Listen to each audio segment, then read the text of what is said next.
Salut! Donc je viens de recevoir mon radiateur de Cagiva Blues avec le superbe Ecop là. Donc pour remplacer le radiateur de MBK 51.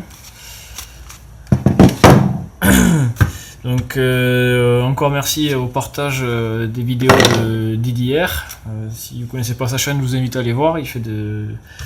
Il a fait un super custom de deux customs de MBK 51, magnifique, un beau travail.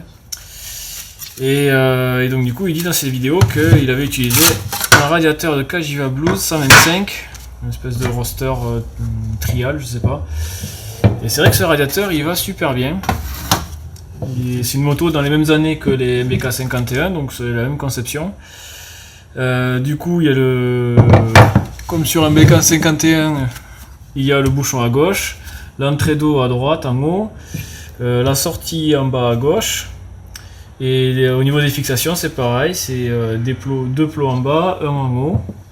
Donc avec la fixation là, ça c'est la fixation MBK 51. De quoi se fixer sur le côté.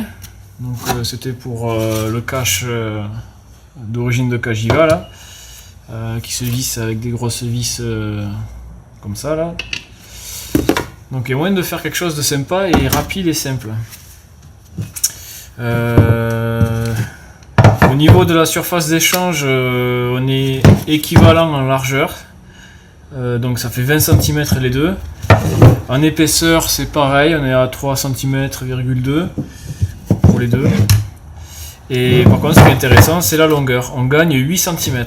Donc là on a 11 cm et ici on a donc 19. C'est ça, on a 19 cm ici. Donc on gagne 8 cm de surface d'échange, donc pour un meilleur refroidissement. 8 cm de long, c'est ce que j'avais vu qu'il me fallait pour arriver pas trop loin de l'échappement. Mais donc 8, ça fait ici, à partir du bas, ouais, donc j'arrive au niveau de mon pouce. Donc seulement 8 cm, on arrive à 2 cm de l'échappement. Donc ça a l'air de bien s'adapter.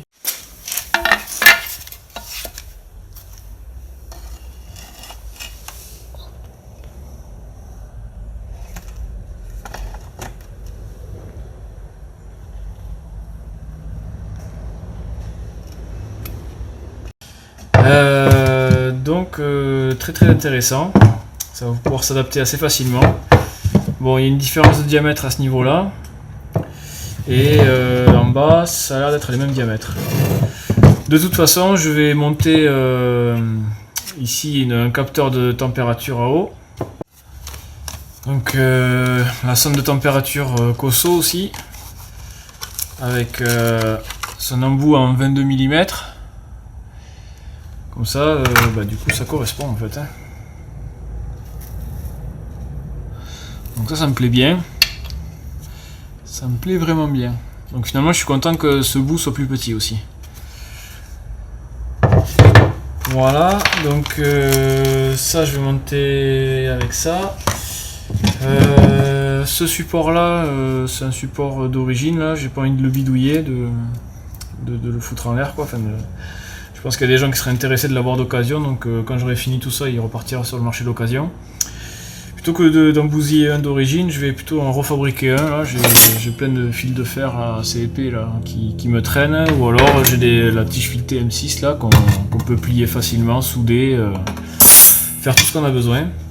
Donc je vais refabriquer donc un support qui ressemble à celui-là, mais un petit peu plus long pour arriver jusqu'en bas. Comme ça on aura la même fixation.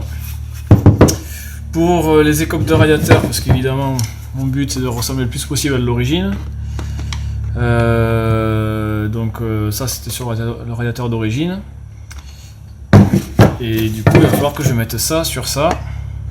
Donc le radiateur il va dépasser un petit peu en bas, mais bon il est en noir, ça se verra pas trop, et puis on va pas faire autrement.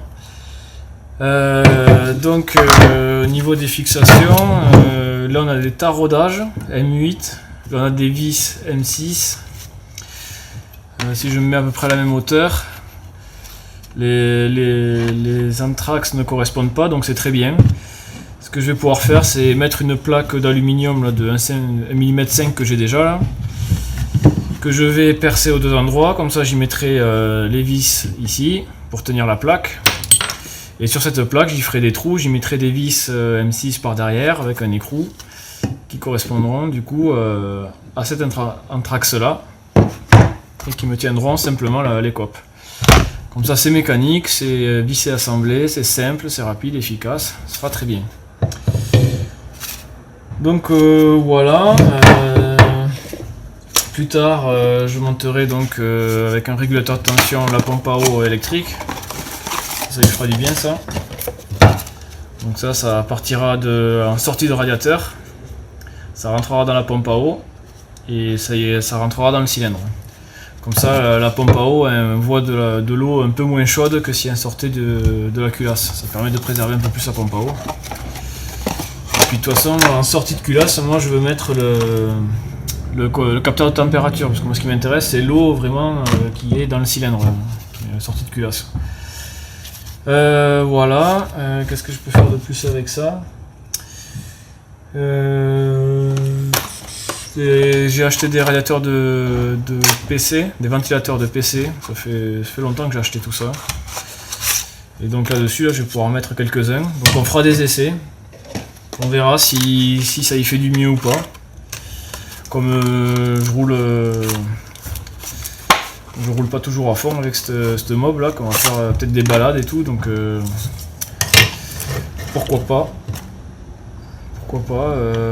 essayer de mettre deux ventilateurs ici, de voir si je gagne vraiment à niveau de la température d'eau.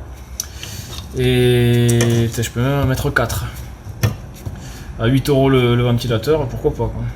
Je peux charger, mettre 4 ventilateurs pour accélérer le refroidissement. Mais je sais pas si c'est vraiment efficace ça, parce que comme ça bouche un peu le flux.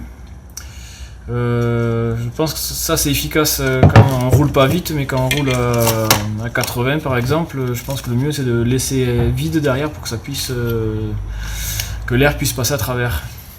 Je sais pas, donc comme je sais pas, je ferai des essais. Je commencerai avec 2. Si avec 2 il y a du mieux, pourquoi pas avec 4, et on verra. Parce que là les 4 ils vont pile poil quoi, on dirait que c'est fait exprès. On verra. Donc voilà, il n'y a plus qu'à s'amuser à adapter ce radiateur sur la mob. Dans un premier temps que avec le capteur de température. Et dans un deuxième temps avec la pompe à eau. Comme ça on voit comment la pompe à eau améliore le refroidissement ou pas. Et troisième temps, les ventilateurs de PC, voir s'il y a aussi encore une amélioration. Voilà, donc il n'y a plus qu'à. Bon bah en fait c'est encore mieux que ce que j'imaginais, c'est que les anthrax des plots en bas ce sont les mêmes que le radiateur d'origine. Donc du coup le support inférieur ici monte bien, le support supérieur bon c'est voilà. Les deux plots en bas là qui sont un peu excentrés, ils sont en face de celui d'en haut. Donc du coup c'est simple, il n'y a rien à bidouiller, il n'y a plus qu'à monter quoi. Voilà. Bon, nickel. Bon, du coup, il n'est pas centré. Donc, à voir si je peux le fixer sur le côté ou sinon, je me refais un support moi-même.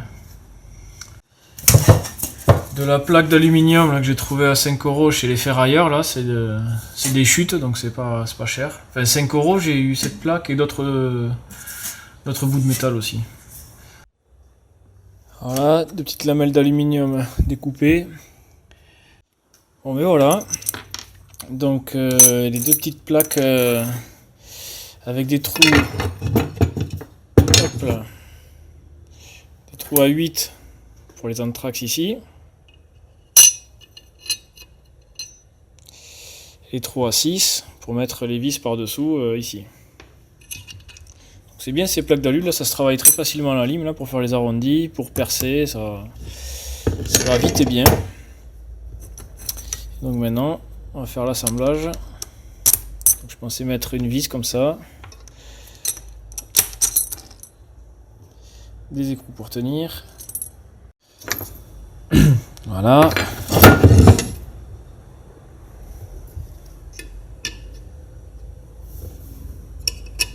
les vis d'origine du radiateur pour tenir son cache plastique.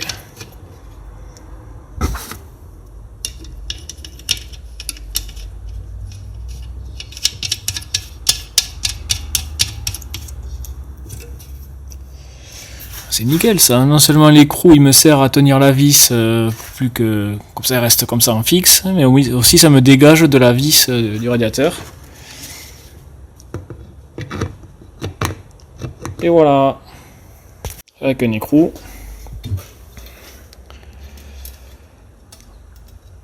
Ah, ça déporte un petit peu quand même de face. Hein. Un coup de peinture noire et puis bon, après ça se verra plus.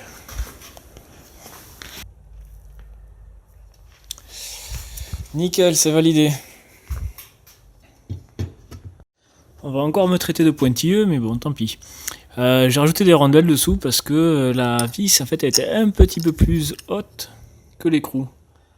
Et maintenant avec la rondelle, c'est nickel. Parce que du coup, j'avais le plastique là, l'écope qui tapait sur cette vis là, sur celle-là avant de taper sur l'écrou. Donc maintenant avec la rondelle, avec les rondelles de chaque côté, ça va très bien. Bon, du coup, j'ai dû couper celle-là, là, mettre un coup de scie pour faire passer la vis. Bon, et voilà, terminé.